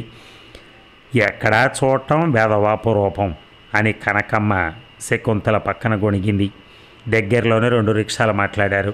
ఒక దాంట్లో శకుంతల ఎక్కింది, రెండో దాంట్లో కనకమ్మ వరలక్ష్మి కూర్చున్నారు. తెరా చూస్తే కనకమ్మ కలలు కన్నా ఎన్టీ రామారావు సినిమాకి టిక్కెట్లు దొరకలేదు. కనకమ్మ మొహం జేవురించుకుపోయింది, వరలక్ష్మి మీద విరుచుకుపడింది. చాలేద్దు వరాలు, నేను అనుకున్నదంతా అయింది, మా బాగా చేశావు, ఎంతసేపైనా ఇంట్లోంచి తెమిలి బయటపడితేనా, నేను అన్నప్పుడే బయలుదేరితే నిక్షేపంలాగా టిక్కెట్ దొరికేవి, అనవసరంగా కూర పని ఒకటి పెట్టుకున్నావు, నీ మూలానే లేదు ఇదంతా ఇంత ఆలస్యం అని గోల పెట్టింది. వరలక్ష్మి కోపం వచ్చినా బయటకు వచ్చి గొడవ పట్టడం బాగుండదని ఊరుకుంది. ఆ పక్క హాల్లో వజ్రాల దొంగో రత్నాల దొంగో ఏదుంటే దానికి బయలుదేరారు. వరలక్ష్మికి ఏదైనా ఒకటి ఎన్టీ రామారావు గంతుల కంటే వజ్రాల దొంగ తీసిపోయాడా ఏమిటి లెమ్మనుకుంది. సినిమా చూసినంతసేపు పిల్లాడే ఏమంత అల్లరబెట్టలేదు. కాసేపు బొమ్మలు చూసి నిద్రపడ్డాడు. సినిమా చూస్తుంటే వరలక్ష్మికి ఒకటే విసుగు పుట్టుకొచ్చింది. ఆ వజ్రాల గోల ఏమిటో, వాటి కోసం కార్లు వేసుకుని తిరగడాలు ఏమిటో, గొడ్డలన్నీ ఇప్పేసుకుని ఆ పాటలు గంతులు కింద మీద పడి దొరలటాలు, ఎంతసేపు చూసినా అదే. శకుంతల, నీకు ఒంట్లో బాగుందా? పర్వాలేదు అనుకుని కూర్చోకు సుమా, చాలా ప్రమాదం అని వరలక్ష్మి శకుంతల 4-5 సార్లు వాకప్ చేసింది. అబ్బా ఊరుకో, నీ చేదస్తం అని విసుక్కుంది శకుంతల. తెర మీద నుంచి ఒక చూపు తిప్పితే ఏ సుందర దృశ్యం తప్పిపోతుందో అన్నంత తన్మయత్వంతో చూస్తోంది శకుంతల. ఇక వరలక్ష్మి కిక్కురు మనకుండా చూస్తూ కూర్చుంది. సినిమా అయ్యాక మళ్ళీ 2 రిక్షాలు కట్టుకుని ఇంటికి వచ్చారు. వరలక్ష్మి పిల్లాన్ని పడుకోబెట్టి బట్టలు మార్చుకుని అందరికీ అన్నాలు వడ్డించింది. శకుంతల నవ్వులాటలో పెట్టి వరలక్ష్మిని ఒకటే విసుక్కోవడం, నన్ను తిన్నగా సినిమా చూడనిచ్చావా, ఒంట్లో బాగుందా అని ఒకటే గొడవ చెవిలో. పోలీస్ ఇన్స్పెక్టర్ తరుముతూ వెంటబడితే ఆ దొంగ విమానం ఎక్కి పారిపోతాడే, అప్పుడు ఏమైందో చూడలేదు నేను అంటూ. మీ ఆవిడ్ని మాత్రం సినిమాకి తీసుకెళ్ళకూడదురా రామ్మూర్తి అని కనకమ్మ కూడా. వాళ్ళు నవ్వులాటకే అంటున్నా వరలక్ష్మికి చాలా చిరాకేసి కోపం వచ్చింది. మర్నాడు వాళ్ళు డబ్బు లెక్కలు మొదలెట్టి ఒక రిక్షా ఖర్చు రాను పోను వరలక్ష్మికి కట్టారు. నువ్వు లేకపోతే మేమిద్దరం ఎలాగో ఒక రిక్షా మీదే పోయేవాళ్ళంలే అని కనకమ్మ నవ్వుతూ సగం నిజంగా అన్నట్టు సగం హాస్యానికి అన్నట్టుగా రాను పోను ఒక రిక్షా ఖర్చు నీది అని లెక్కగట్టారు. అప్పుడైనా ఎక్కువ ఖర్చు అయ్యేదిగా, 2 మనుషులు ఎక్కితే ఓ పావలా డబ్బుకి ఎక్కువ తీసుకోడా రిక్షా మనిషి అని వరలక్ష్మి అందామనుకుంది. కానీ సరేలే అలాగే వేయండి అని ఊరుకుంది. ఎవరి టిక్కెట్ ఖర్చు వాళ్ళదే. కనకమ్మ రిక్షా ఖర్చు మాత్రం వరలక్ష్మిదైంది. పిల్లాడి కోసం కొన్న బిస్కెట్కి 10 పైసలు కూడా వరలక్ష్మి వాటాకేశారు. వాడు అసలు చీమ తలకాయంత మొక్క కొరికి నిద్రకు పడ్డాడు. వాడి చేతిలో బిస్కెట్ కనకమ్మ ఒడిలో పడితే వీడి ఇంకేం తింటాళ్లే, నువ్వు తినే పిన్ని, లేకపోతే శకుంతలకి అంది వరలక్ష్మి. ఆ బిస్కెట్ కనకమ్మే తినేసింది. దాని డబ్బులు వరలక్ష్మి లెక్కకేశారు. వాళ్ళ ప్రవర్తన చూస్తే వరలక్ష్మికి పుట్టెడు దిగులు ముంచుకొచ్చింది. ఏమిటి మనుషులు, ఇంత మాత్రం జ్ఞానం ఉండదా వీళ్ళకి, ఇలాంటి వాళ్ళ కోసం రెక్కలు ముక్కలు చేసుకుని ఇంత చాకరీ ఎందుకు చేస్తున్నాను నేను అని తెగ మతనపడిపోయింది. మనసులో మాట ఎవరికన్నా చెప్పుకుంటే కానీ మనసు కాస్త తేలిక పడుతుంది. కానీ రామ్మూర్తికి చెప్పి లాభం లేదు. ఒక్క మాట తిన్నగా చెవిని పెట్టడు. రాజకీయాలు ఒక్కటే మగాళ్ళు మాట్లాడుకోదగ్గ విషయాలు అనుకుంటాడు అతను. వరలక్ష్మి ఏం మాట్లాడబోయినా శ్రద్ధ పెట్టి వినడు. సరే చాలే ఊరుకో, ఏడిసేవలేదు నీ మొహంలే అంటూ అలాంటి ఊత పదాలతో వేళాకోళంగానో నిర్లక్ష్యంగానో వెటకారంగానో మాట్లాడి వరలక్ష్మి కళ్ళంబటి నీళ్ళు వచ్చేటట్టు చేస్తాడు. ఆడమనిషి 2 మాటలు చెప్తే కాస్త మనసు పెట్టి వినాలనే జ్ఞానమే లేదు అతనికి. వరలక్ష్మి ఒక్కొక్కసారి పక్కింటి వాళ్ళ శోభతో ఈ మాట ఆ మాట మాట్లాడుతూ మొన్న మా ఇంటికి వచ్చిన వాళ్ళు ఏం చేశారో చూసావా అని ఏదన్నా 1-2 మాటలు చెప్తుంది. శోభకు 15వ ఏడు. వరలక్ష్మి అంటే ఎంతో ఇష్టం ఆ పిల్లకి. కనకమ్మ ఇలా చేసిందన్న సంగతి శోభకి చెప్తే ఆ పిల్లొచ్చి కనకమ్మని అడిగేస్తుంది కూడాను. ఆ రాత్రి వరలక్ష్మి ఈయనకి చెప్తే ఏం ఒరుగుతుందిలే అనుకుంటూనే కనకమ్మ వాళ్ళు సినిమా డబ్బులు లెక్కలు ఎలా వేశారో రామ్మూర్తికి చెప్పింది. అంతా విని అతను పోనీ 10 పైసల దగ్గర ఎందుకు వచ్చిన గొడవ అన్నాడు. అక్కడికి వరలక్ష్మి ఆ 10 పైసల కోసమే గొడవ పడుతున్నట్టుగా. అలా ఉంటుంది అతని వ్యవహారం. ఏం మనుషులు వీళ్ళు అని అతను కోపంగానో అసహ్యంగానో ఒక మాట అంటే అతనికి నిజంగానే కోపం రాదా అని. ఇక శకుంతలకు ఒక ఆడపిల్ల ఉందట. ఇది 2వ కానుపు. ఈసారి మగపిల్లాడు కావాలట. ఈసారి మగపిల్లాడే పుడతాడని జ్యోతిష్యుడు చెప్పాట. పురుడు పోసుకోవటానికి స్థలం మార్చితే మంచిదన్నట్ట. ఆడపిల్ల ఏమిటి మగపిల్ల ఏమిటి, కష్టపడకుండా దొరుకుతుందా ఏ పిల్లైనా అంది వరలక్ష్మి వాళ్ళొచ్చిన కొత్తలో. నీకే చక్కగా కొడుకును కన్నావు, ఎన్నైనా చెప్తావు. ఈసారి కూడా ఆడపిల్లని కన్నానంటే మా అత్తగారు కర్రబుచ్చుకుంటుంది, మా ఆయన వదిలేస్తానన్నాడు కూడాను అని అదేదో హాస్యమైనట్టుగా ఆడపిల్లని కంటే తనకింత శిక్ష పడాల్సిందే అన్నట్టుగా వెర్రి వెదవ నవ్వుతూ చెప్తోంది శకుంతల. మొదట్లో శకుంతల మాటలు వింటుంటే మొదట ఆడపిల్ల ఉంది కాబట్టి తర్వాత మగపిల్లాడి కోసం ముచ్చట పడుతుందేమోలే అనుకుంది. కానీ వరలక్ష్మి శకుంతల సంగతి అది కాదు. మగపిల్లాడో అని ఒకటే ఘోష. వారం రోజుల కిందట జోస్యం చెప్పిన సాధువు రామాయణ పారాయణం చేస్తే మగబిడ్డ కలిగి తీరతాడు అన్నట్ట. శకుంతల అట్టలు ఊడిన శ్లోకాల పుస్తకం ఏదో పెట్టిలో పడేసుకొచ్చింది. మధ్యాహ్నం భోజనాలు అయ్యాక రోజు కనకమ్మ కాసేపు ఆ పుస్తకం చదువుకోవే శకుంతల. ఏమో ఏ పుట్టలో ఏ పావుందో ఎవడికి తెలుసు, ఏదో ఒక పుణ్యం లభించకపోదు, కాసేపు చదువుకుంటూ ఉండు అంటాం. నిన్న చాలాసేపు చదివేనలేదు అని శకుంతల విసుక్కోవటం, కనకమ్మ బలవంతంగా పుస్తకం తెచ్చి ఇవ్వటం, చదవకపోతే ఏం ముంచుకొస్తుందోనని శకుంతల 5 నిమిషాలు 6 నిమిషాలు గుడగుడలాడటం, అది వరుస. రోజు తిళ్ళు తిన్నాక ఏ పిల్ల పుడితే ఏమిటర్రా అని వరలక్ష్మికి ఒకటే ఆశ్చర్యం. రామాయణం చదివితే రాముడే పుట్టాలా ఏమిటి, సీత పుట్టకూడదా అంది వరలక్ష్మి ఒకసారి నవ్వుతూ. వాళ్ళిద్దరికీ పెద్ద కాని మాట అన్నట్టుగా కోపాలు వచ్చాయి. ఆడపిల్ల పుడితే నీకే అప్పచెప్పిపోతా, ఏమనుకున్నావో ఏమిటో అని శకుంతల ఉడుకుమోత్తనంతో ఏడుపు మొహం పెట్టింది. వరలక్ష్మి నవ్వుతూ, అంతకంటేనా, ఆ మాట మీదే నిలబడు, పిల్లని ఇచ్చేశానంటే నాకేం చేదా, ఇచ్చేస్తానంటే కళ్ళకద్దుకుని పెంచుకుంటాను అంది. నా కాడ పిల్ల పుట్టిందంటే నీ మర్యాద దక్కదు, నాకు ఆడపిల్ల పుట్టిందంటే నీ మర్యాద దక్కదు వదినోయ్ అంటూ శకుంతల అప్పుడప్పుడు వరలక్ష్మితో సరసాలు ఆడుతూనే ఉండేది. సాధువు గారు చెప్పినట్టు ఊరు మారి పొరుగురు వచ్చాం. వరలక్ష్మి చేతి చలవ ఇంటి చలవ ఎలాగున్నాయో చూద్దాంగా అని కనకమ్మ వంత పాడేది వెనకాల. మొదట్లో ఏదో నవ్వుతాలకన్నారని ఊరుకుంది. కానీ 4-5 సార్లు ఆ మాటే అంటే వరలక్ష్మికి బాగా కోపం వచ్చింది. ఆవిడ కడుపులో ఏ పిల్ల ఉందో ఆ పిల్ల బయటపడుతుంది, కానీ మధ్యలో నా చెయ్యి ఏం చేస్తుంది, నా ఇల్లు ఏం చేస్తుంది అని మనసులో చాలా విసుక్కుంది. అత్తయ్య, మగపిల్లాడే కావాలని డాక్టర్ గారికి చెప్తేనో డబ్బు పడేస్తే సరి అంది శకుంతల ఒకసారి కనకమ్మతో. అంత ధనగర్వం, వాళ్ళేం చేస్తారే నీ కర్మ. కానీ అది ఏదో దేశంలో ఏ పిల్ల కావాలంటే ఆ పిల్లనే పుట్టిస్తారంటగా మా ఆయన అన్నారు. నీ మొగుడు మాటలకేం లేదు, పోసుకోలు మాటలు చెప్తాడు. ఎన్టీ రామారావు కంటే కృష్ణయ్య బాగా నటిస్తాడు అంటాడు. నీ మొగుడు కబుర్లు అంటే నాకు ఒళ్ళు మంట సుమా అని చేదరించుకుంది కనకమ్మ. శకుంతల ఏవి కోపం తెచ్చుకోకుండా నవ్వుతూ, నీ ఎన్టీ రామారావు గోల ఏమిటో నాకు తెలియదు, కానీ ఈ సంగతి మాత్రం నిజమేనే.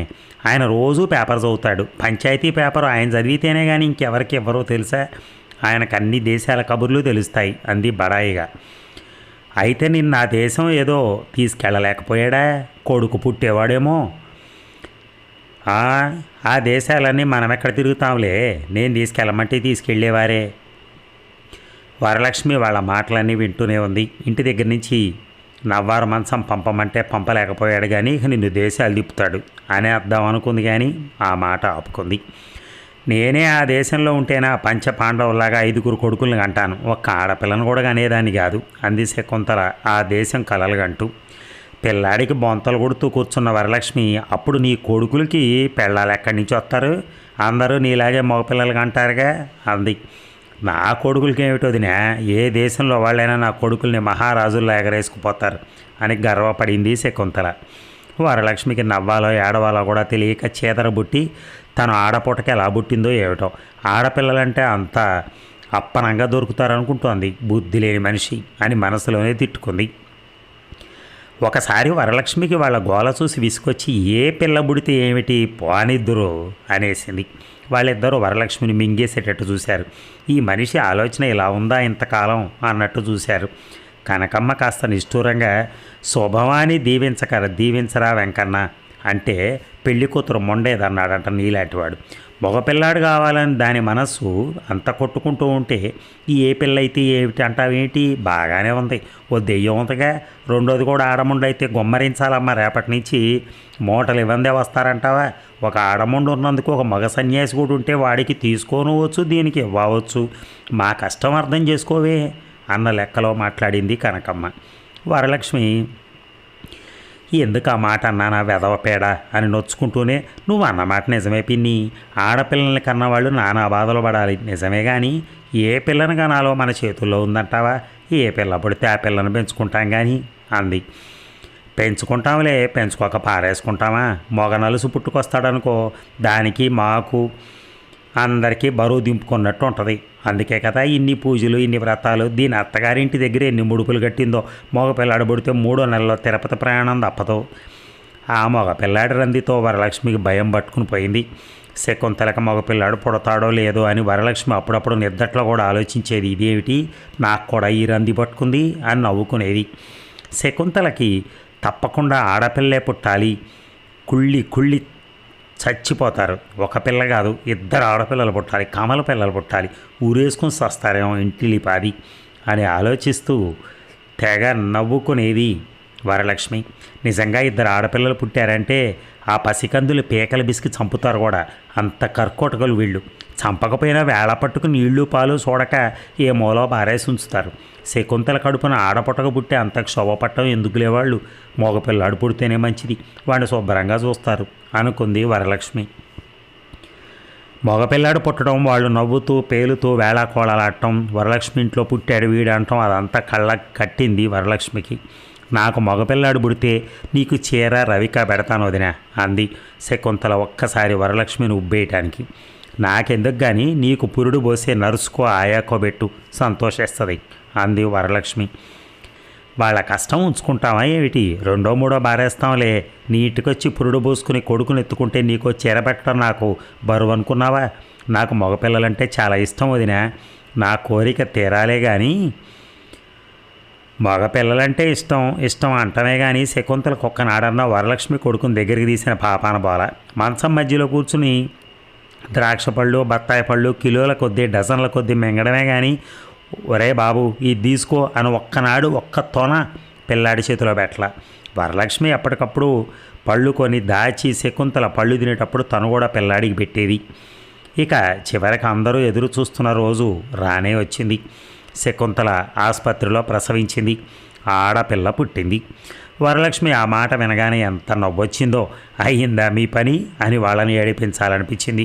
వాళ్ళు ఈ పాటికి ఏడుస్తూనే ఉంటారులే అని సంతోషిస్తూ ఉత్సాహంగా ఇంట్లో పనంతా చేసుకుని కనకమ్మకు క్యారేజ్ కట్టి పిల్లాన్ని తీసుకుని రిక్షా ఎక్కి ఆసుపత్రికి వెళ్ళింది. శకుంతల ఏడుపు చూడాలి, అనుకున్నంత అయిందా వదినా అని ఒకటే శోకం. వరలక్ష్మికి అసహ్యం వేసింది. పుట్టిన పిల్లని చూస్తే దాని దొంపదేగా చిదిమి దీపం పెట్టచ్చు, పండులా ఉంది, ఎంత ముద్దు వస్తుందో. అలాంటి పిల్ల పుట్టిందని ఏడ్చే తల్లిని నేను ఏం చేయాలి, అసలు నిలువున గొయ్యి తీసి పాతి పెట్టాలి. పాడు మనిషి అంటగాను, మనిషి జన్మ ఎత్తింది కానీ బుద్ధి జ్ఞానం లేదు అని తిట్టుకుంటూ వరలక్ష్మి ఆసుపత్రిలో ఉన్నంతసేపు పిల్లనే చూసింది. అలాంటి ఆడపిల్ల తన కడుపును పుడితే ఎంతో ముద్దుగా అపురూపంగా కళ్ళల్లో పెట్టుకుని పెంచుకునేది. కాసేపు అలా కూర్చుని వెళ్తానని చెప్పి ఇంటికి వచ్చేసింది. మగపిల్లాడు పుట్టలేదు కాబట్టి ఆపరేషన్ ప్రయత్నం మానుకున్నారు మళ్ళీ. శకుంతల పురిటికి వచ్చిన దగ్గర నుంచి వాళ్ళని చూడటానికి ఎవరో ఒకరు వచ్చిపోతూనే ఉన్నారు. ప్రసవించాక జనం మరీ ఎక్కువ అయ్యారు. ఆ వారంలో సినిమాలు మారి కొత్త వచ్చాయేమో, ఇటు పలకరింపులు చూసుకుంటారు, అటు సినిమాలు చూసి వెళ్తారు. రోజు మధ్యాహ్నం అవుతుందంటే 4-5 గుంపు జనం దిగడమే. ఓళ్ళ నుంచి రాగానే పిల్లలు అన్నాలకే ఏడుపులు. అన్నం లేకపోతే వాళ్ళకి అప్పటికప్పుడు లేకపోతే వండి పెట్టడం, పెద్దాళ్ళకి ఏ ఉప్మాయో చేసి పెట్టడం, కాఫీలు సరే వచ్చేపోయే వాళ్ళ పనితో వరలక్ష్మికి రోజుకు ఒకసారన్నా ఆసుపత్రికి వెళ్ళి పిల్లని చూద్దామంటే వీలయ్యేదే కాదు. ఇక శకుంతల ఆసుపత్రిలో చేరి వచ్చిన దగ్గర నుంచి కనకమ్మ గొడ్డలు తుక్కోవటం పూర్తిగా మానేసింది. పగలు అక్కడ ఉండనే అక్కర్లేదు అసలు, అయినా సరే 24 గంటలు అక్కడే కూర్చునేది. ఆ నర్సులతో కబుర్లు, ఇరుగు పొరుగు మంచాల వాళ్ళతో కబుర్లు, ఆసుపత్రిలో ఉన్న వాళ్ళందరితోటి కబుర్లు, ఇంటికి ఆదరాబాదరా రావటం, అక్కడేదో ముంచుకుపోతున్నట్టు స్నానం చేసి గొడ్డలు అక్కడ బారేసి 4 మాటలు తీయగా మాట్లాడి రాత్రి భోజనానికి క్యారేజ్ పట్టుకుని బయలుదేరటం. వరలక్ష్మికి ఏం చేయాలో తోచేది కాదు. ఒక్కోసారి ఎంత కోపం వచ్చేదో మళ్ళీ వెంటనే పోనీద్దు 4 రోజులు భాగ్యానికి ఏం పోయింది అనుకునేది. ఒక్కోసారి కనకమ్మ గుడ్డలు ఉతకకుండా అక్కడ బారేసి ఉంచుదాం అనుకునేది. గుడ్డలు ఉతక్కపోతేనే వాళ్ళ కోసం మిగిలిన చాకిరీలన్నీ చేయట్లా, ఈ పని చేయలేదన్న పేరెందుకు. శకుంతల 7వ నాడు ఆసుపత్రి నుంచి ఇంటికి వచ్చింది. ఆడపిల్ల పుడితే నాకు ఇచ్చేస్తానన్నావుగా శకుంతల, నా పిల్లని నాకు ఇచ్చేసి మీరు మీ దారిని వెళ్ళండి అంది వరలక్ష్మి వేళాకోళంగా పిల్లలకి నీళ్లు పోస్తూ. పిల్ల పుట్టి అన్ని రోజులైనా శకుంతలకి పిల్ల మీద ప్రేమ పుట్టుకొచ్చినట్లేదు. నలుగురు ఏమన్నా అంటారని చెప్పని జడుస్తున్నాను కానీ లేకపోతే ఈ దరిద్రపు కుటుంబంలోనే ఇక్కడే పారేసిపోదును అని శకుంతల ముఖం మొటమొటలాడించింది. ఇక వరలక్ష్మి మళ్ళీ నోరెత్తలేదు. ఇంట్లో నవ్వులు వేళాకోళాలు బందీని. ఇంటికి రావడానికి రోజులు మంచివి కావని పలానా రోజు పలానా గంట దాకా రావద్దని శకుంతల అత్త కబురు అంపింది. ఆసుపత్రి నుంచి వచ్చాక కూడా వాళ్ళు 7-8 రోజులు ఉన్నారు. ఆ వారం రోజుల్లో వాళ్ళు తేల్చింది ఏమిటంటే వాళ్ళకి వరలక్ష్మి వాళ్ళ ఇల్లు వచ్చి రాలేదట, లేకపోతే అలా జరిగేది కాదట. ఆ మాట వాళ్ళు వరలక్ష్మితో అన్నారా అంటే లేదు, ఏదో పిల్లి మీద పెట్టి ఎలక మీద పెట్టి వాడడం, ఎప్పుడో ఎక్కడో ఎవరో ఏదో చేయబోతే చోటు అచ్చిరాక ఏదో అయిందట. గడగడ పంచదార నీళ్ళు తాగుతూ ఉండటం, ఎక్కడికక్కడ కబుర్లు చెప్తూ ఉండటం. మన పిచ్చి కానీ ఇంట్లోనూ వాకిట్లోనూ ఏముంటుంది అత్తయ్య, మన అదృష్టం బాగా లేకపోతే మన ముచ్చట తీరదు. మగపిల్లాడిని ఎత్తుకునే భాగ్యం ఉందో లేదో నా ఒంటి మీద అనే శకుంతల బొటబొట కన్నీళ్లు గార్చడం. నీకేం తెలుసు, నీ మొహం మంచిని చెడ్డని లేవంటావా? కిందటేడు మా తోటి కోడలు తమ్ముడు పెరటి దక్షిణం వైపు నుయ్యి తవ్వించి 2 గదులు లేపాడా. 6 నెలలైందో లేదో కానీ గాళ్ళు తగిలి బండెద్దు సచ్చింది. సాధువుని తీసుకొచ్చి చూపిస్తే ఆయన తక్షణం నుయ్యి పొడిపించేసి ఆ గదులు పడగొట్టించేయమన్నాడు. వాళ్ళు ఇల్లు పడగొట్టించేసి గొడ్ల చావిట్లో ఉంటున్నారుగా, వాళ్ళేమి తెలివి తక్కువ వాళ్ళు అనుకుంటున్నావా అంటూ స్థలాలు నూతులు ఇళ్ళు చావిళ్ళు అచ్చిరాకపోవటాల గురించి కనకమ్మ ఈ ఏకరవులు పెట్టింది. వరలక్ష్మికి పూనకం వచ్చినంత కోపం వచ్చేసింది కనకమ్మ మీద. 15 రోజుల నుంచి మీకు చాకరీలు చేసి మేము నానా ఇబ్బందులు పడింది కాక మా ఇల్లు మీకు అచ్చి రాకపోయిందా అని నిర్మోహమాటంగా అడిగేసింది ఏదో మాట మీద. వరలక్ష్మి అంత నిర్మోహమాటంగా అడిగేసరికి వాళ్ళిద్దరూ గతుక్కుమన్నారు. వరలక్ష్మికి అంత కోపం వస్తుంది అనుకోలేదు వాళ్ళు. కనకమ్మ కొంచెం నవ్వు మొహంతో నీ మాట కాదే వరాలు, మా తోటి కోడలు తమ్ముడు అంటూ సాగదీగిపోయింది. కానీ వరలక్ష్మి మెత్తబడలేదు. వచ్చినప్పటి నుంచి వస్తున్న శకుంతలకు మగపిల్లాడు పుడితే నాకేదో చుప్పనాత్యనమైనట్టు నిన్నటిదాకా మాట్లాడారు. ఆ తర్వాత ఇల్లు వచ్చి రాలేదని మళ్ళీ మొదలెట్టారు. మీ నోటికొచ్చినట్టు మాట్లాడితే మాకెంత కష్టంగా ఉండాలి. అయిన వాళ్ళు కదా 4 రోజులు ఇబ్బంది పడితే అరిగిపోతామా అని నేను ఎప్పటికప్పుడు సరిపెట్టుకుంటూ ఉంటే పైగా సణుగుళ్ళు దెప్పుళ్ళు కూడానా అంది కోపంగా. ఏమిటి ఇబ్బంది అంటావు? ఏమి ఇబ్బంది పడ్డావంటో మా కోసం నువ్వు ఉప్పుతో 9 తెచ్చుకున్నాం, పాలు పెరుగు మేమే కొనుక్కుంటున్నాం, ఇంకేమి ఇబ్బంది పడ్డారమ్మా మా కోసం మీరు అంటూ కనకమ్మ దెబ్బలాటకి దిగింది. ఈ ఇళ్లతో పోట్లాట పెట్టుకుంటే మొగుడేమన్నా అంటాడేమోనని గుర్తొచ్చి కూడా లెక్క చేయకుండా వరలక్ష్మి తను నిర్మోహమాటంగానే మాట్లాడింది. ఎవరేమి ఇబ్బందులు పడుతున్నారో గ్రహించే జ్ఞానం ఉంటే కదా మా ఇబ్బందులు మీకు అర్థం కావడానికి. చంటి పిల్లాడిని వేసుకుని 6 వారాల నుంచి కింద పడుకుంటున్నాను, చాలాతో ఆ ఇబ్బంది నాకు. మీరు మంచం ఎక్కి పత్రికల్లో సినిమా బొమ్మలు చూస్తూ కూర్చుంటే మీ మేనకోడలకి పూట చాకరీ ఎవడు చేశాడు అనుకుంటున్నారు? నా పిల్లాడికి ఒళ్ళు ఎచ్చబడితే కాస్త చంకనేసుకొని తిరగడానికైనా చెయ్యి ఖాళీ లేకుండా మీకు సేవలు చేస్తే చివరికి ఏమి ఇబ్బంది పడ్డావు అట. సిగ్గు లేకపోతే సరే ఆ మాట అంటానికి అని 4 మాటలు దులిపేసింది. ఇంతట్లో రామ్మూర్తి వచ్చాడు.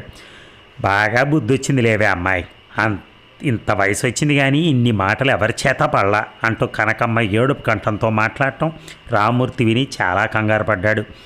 ఏంటత్తా ఏమైంది ఏమిటి అని కంగారుగా కనకమ్మను అడుగుతూనే ఏమైంది ఏమిటి గొడవ అని వరలక్ష్మిని అడిగాడు. ఇక నేను చెప్తే మీరు నమ్ముతారా? ఆవిడ్నే అడగండి అని వరలక్ష్మి నిర్లక్ష్యంగా అని ఊరుకుంది. ఏం లేదురా రామ్మూర్తి, మా వల్ల మీ ఆవిడ కూడా చాలా ఇబ్బందులు పడిందంట. మంచాలు మాకిచ్చి 4 నెలలు కింద పడుకుందంట. పూట మాకు చాకరీలు చేసి సతమతం అయిపోయిందంట. 50 ఏళ్ళు వచ్చిన మొండని మేము అత్తారేళ్ళకి వచ్చాం, కాపురాలు చేసాం, వచ్చే వాళ్ళకి నడుములు అరిగేలాగా చాకరీలు చేసాం. ఏనాడు ఇంటికి వచ్చిన వాళ్ళని ఇంత మాటలు లేదు నాయన. బాగా బుద్ధి చెప్పింది నీ పెళ్ళం. ఇక జన్మలో పరాయ వాళ్ళ కొంపలకి పోకుండా బాగా గడ్డి పెట్టిందిలే. మేము అసలు ఏ సత్రంలోనూ ఉందామనుకున్నాం. ఆ రోజు కష్టపడి ఏదో నువ్వు కనపడి మాకు మా ఇంటికి రెండత్తా అని అనబట్టి కానీ, లేదా నీ మాట దోసేస్తే నువ్వేం చిన్నబుచ్చుకుంటావని నీ గుమ్మంలోకి వచ్చాం కానీ అంటూ కళ్ళ నీళ్లు ఒత్తుకుంది కనకమ్మ. నేనన్న మాటలే చెప్పుకొచ్చారు, మీరన్న మాటలు చెప్పరే. పిల్ల పుట్టిన దగ్గర నుంచి నా చెయ్యి మంచిది కాదని, నా ఇల్లు మంచిది కాదని ఒకటే ఘోష పెట్టారుగా, ఆ మాటలు కూడా చెప్పండి ఆ పెద్ద మనిషికి అంది కోపంగా వరలక్ష్మి. చాలే నోర్మి బెదబాగుడు నువ్వును అని రామ్మూర్తి వరలక్ష్మి మీద కళ్ళెర్ర చేశాడు. ఆవిడ చెప్పిందంతా చక్కగా ఉంది మీకు, నేను చెప్పింది మాత్రం వెదబాగుడైందా అనేసి వరలక్ష్మి బలవంతాన కళ్ళ నీళ్ళు ఆపుకుంటూ పెరట్లోకి వెళ్ళిపోయింది. దాని మాటలకేంట్లే అత్త, దాని బాబు సొమ్మేం పెట్టిందా మిమ్మల్ని అంటానికి? బంధువులైన వాళ్ళు రాకలు పోకలు లేకుండా ఉంటారా? దాని మాటలు పట్టించుకుని నువ్వేం బాధపడకు అని రామ్మూర్తి కనకమ్మను ఓదారుస్తూ కూర్చున్నాడు కాసేపు. ఇక సాయంత్రం 4 గంటల అయ్యాక వాళ్ళకి ముహూర్తం బాగుందట. 2 రిక్షాలు తెప్పించుకుని బయలుదేరారు. వాళ్ళు తెచ్చుకున్న 4 సేర్ల బియ్యం ఉంటే అవి మూట కట్టుకున్నారు. వాళ్ళు కొనుక్కున్న సబ్బు బిళ్ళ అరిగిపోయి డబ్బంత మొక్క మిగిలితే అది కూడా మూటలో పడేసుకున్నారు. సర్దుళ్ళన్నీ అయ్యాక రిక్షా ఎక్కబోయే ముందు శకుంతల వంటింటి గడపలోంచి వచ్చి వరలక్ష్మితో, ఎప్పుడన్నా అటువైపు వస్తే మా ఇంటికి రండి, వెళ్తున్నాం అని మొక్కుబడిగా చెప్పి వెళ్ళింది. వరలక్ష్మి జవాబు చెప్పలేదు. అదండి మరి చివరి భాగంతో ఇంకొక గంటలో కలుద్దాం. Thank you.